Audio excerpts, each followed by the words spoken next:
3 years ago, I moved into a tiny apartment in Osaka for what was supposed to be a 6-month work assignment.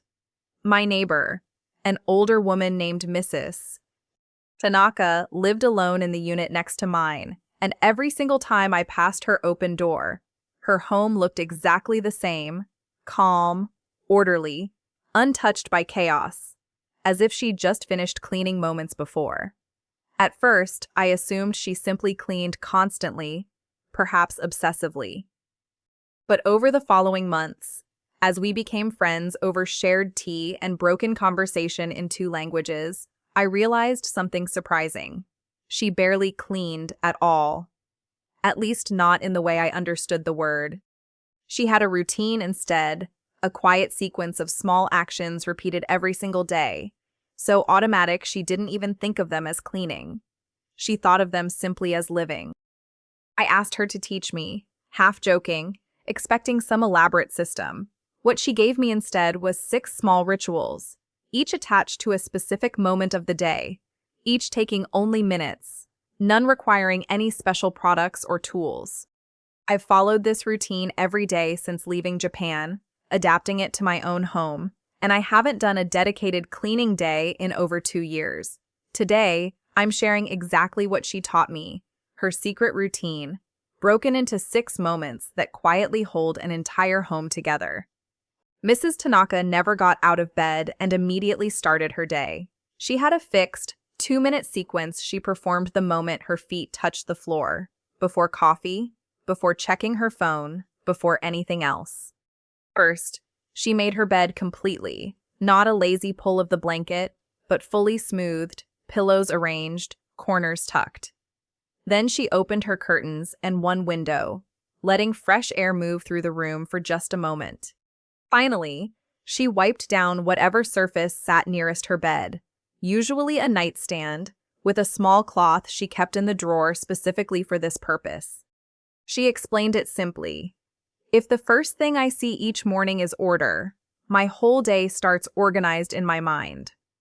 I dismissed this at first as sentimental, but I tried it anyway, mostly out of curiosity.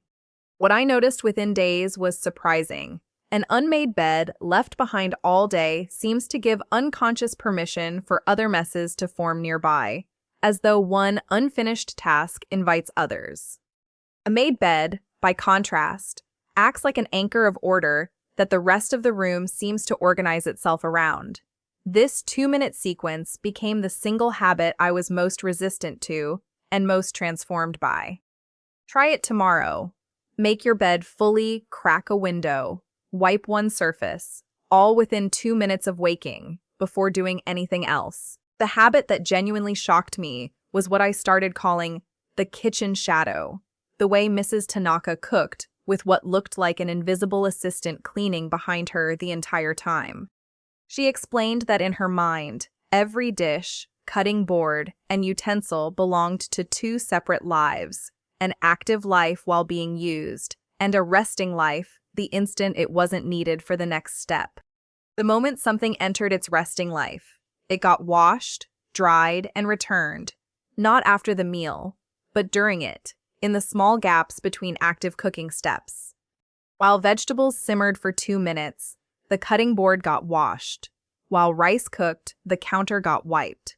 By the time the meal was ready to eat, the kitchen already looked finished, needing only the final plates addressed after eating. This differs from simply cleaning as you go in one specific way. She treated every idle moment during cooking, even 15 or 20 seconds, as an opportunity, rather than waiting for a natural stopping point. Try this during your next meal. Identify the small gaps that naturally occur while cooking, waiting for water to boil, waiting for something to bake, and use those exact gaps to wash one item, rather than letting everything wait until the meal is finished. Every time Mrs. Tanaka returned home, she said a single word out loud, even when alone, "Tadaima," meaning roughly, "I'm home." This isn't unusual in Japan. It's a common greeting said to an empty house as much as to family members waiting inside. But she explained something deeper about why this small verbal ritual mattered for keeping her home orderly. Saying it aloud marked a clear, conscious boundary between the outside world she was leaving behind and the home she was entering. And that boundary came with an unspoken agreement. Whatever chaos accompanied her day stayed outside the door, and whatever she carried inside had to be placed deliberately, not dropped carelessly. She never dropped her bag on the nearest surface. She never left her coat wherever she happened to be standing.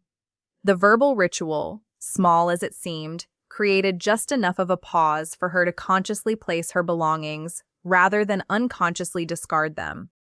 I adapted this without the Japanese word, using something as simple as taking one full breath at my own front door before moving further inside. That single breath became my cue. Coat goes here, bag goes there, shoes go here, deliberately, not automatically dumped in whatever spot gravity suggested. Try creating your own homecoming pause tonight. A word, a breath, a brief pause, and use it as your signal to place things intentionally rather than dropping them wherever convenient. Just as her mornings began with a fixed 2-minute sequence, her evenings ended with what she called, only half-jokingly, her closing ceremony. 5 minutes before bed, she walked slowly through her small apartment, room by room, doing nothing except returning any object that had drifted out of place during the day. A cup on the table went to the sink. A book on the couch went to the shelf. Shoes by the door got straightened. Nothing about this walkthrough was rushed or thorough in a deep cleaning sense. It was simply a gentle restoration of the baseline order established that morning. What struck me most was her explanation for why this mattered specifically at night rather than any other time. If I go to sleep with things out of place, she told me, I wake up already behind. If I go to sleep with everything settled, I wake up even. This idea of waking up even rather than behind reframed the entire purpose of evening tidying for me.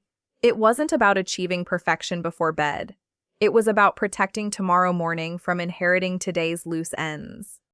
Try this tonight. 5 minutes before you'd normally go to sleep, walk through your home once, returning only what's obviously out of place, without turning it into a larger cleaning session. The final piece of her routine wasn't a daily ritual, but a standing rule she applied whenever anything new entered her home. For every new item that came in, a piece of clothing, a kitchen tool, a book, something equivalent had to leave. A clean space always starts with room to breathe. Not eventually, not when I get around to sorting things, but immediately, as part of the same transaction. Buying a new sweater meant an old one left that same week. A new mug meant an old one got donated before the new one touched the shelf. This rule prevented the slow, invisible growth that eventually overwhelms most homes, not through dramatic single purchases, but through years of small accumulations that never got balanced by anything leaving. She explained it as maintaining an equilibrium, keeping her total possessions at a constant, sustainable level, rather than allowing gradual expansion that eventually demands a painful, overwhelming purge. I've applied this rule for 2 years now, and it remains the single most effective habit for preventing clutter from ever rebuilding, because it addresses the problem at its source, the constant, quiet influx of new belongings, rather than only ever addressing the outflow. None of what Mrs. Tanaka taught me involved expensive systems, elaborate schedules, or hours of dedicated effort. It was 6 small moments, attached to natural points already existing in my day, waking, cooking, arriving home, sleeping, and acquiring new things. Together, they replaced the exhausting cleaning day I used to dread every week with something quieter, steadier, and honestly, far more peaceful. If you try just one thing from this routine tonight, let it be the closing ceremony. 5 minutes before bed, walking through your space, returning what's drifted, and waking up tomorrow already even.